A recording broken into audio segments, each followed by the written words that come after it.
Հարգելի հայրենակիցներ, մի քանի օր է, ինչ մեր բոլորի ուշադրության կենտրոնում է նախագահ Սերժ Սարգսյանի ուղիղ եթերում արված զրույցը։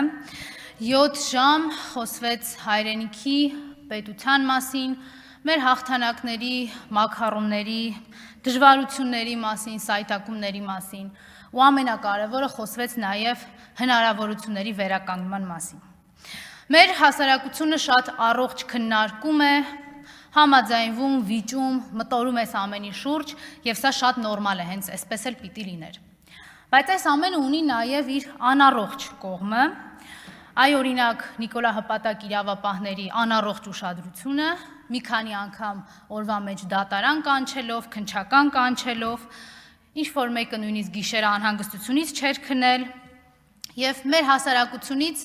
ինքը իրեն մեկուսացրած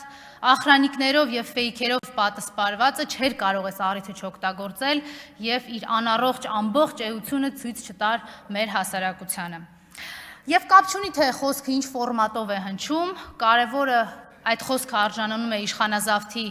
հակադարձմանը, հակադարձ ռեակցիային, մի շատ պարզ պատճառով, որովհետև այդ խոսքը կենթանի ապացույցն ու վկայությունն է դառնում նրա, որ հայկական ինքնությունը չի հաջողվել սպանել, իսկ այդ սպանելու փորձերը ինքը բազմիցս արել է։ Չի կարողանում քաղաքական պատասխան տալ, չի կարողանում իր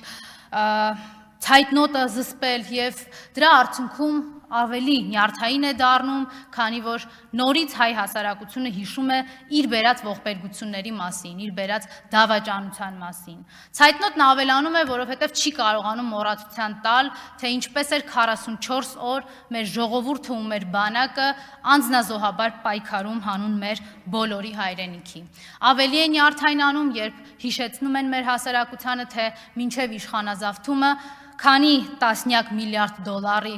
զենք զինամթերք է ձեռք բերվել Հայաստանի համար, էլ ավելի է նյարդայնանում, երբ հիշում է, որ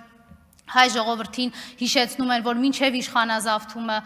հայկական սահմանները անդադար բարելավել են, ինչպես Սերժ Սարգսյանն ասեց, Արարատից մինչև հեռավոր Սյունիքի մարզ։ Բայց այս ամենը մի կողմ, ինքը ավելի նյարդայնանում է այն փաստից, երբ գիտակցում է, որ ցանկացած զրույց հայկական իրականության մեջ, երբ խոսքը քաղաքական եւ քաղաքացիական դիրքորոշման մասին է, ավարտվում է այն մտքով, որ իր խոսքը ավարտեց Սերժ Սարգսյանը։ Չհոգնել, չհուսահատվել, սրտում փայփայել ու գործողություններով օժանդակել ավելի լավ Հայաստան ունենալուն։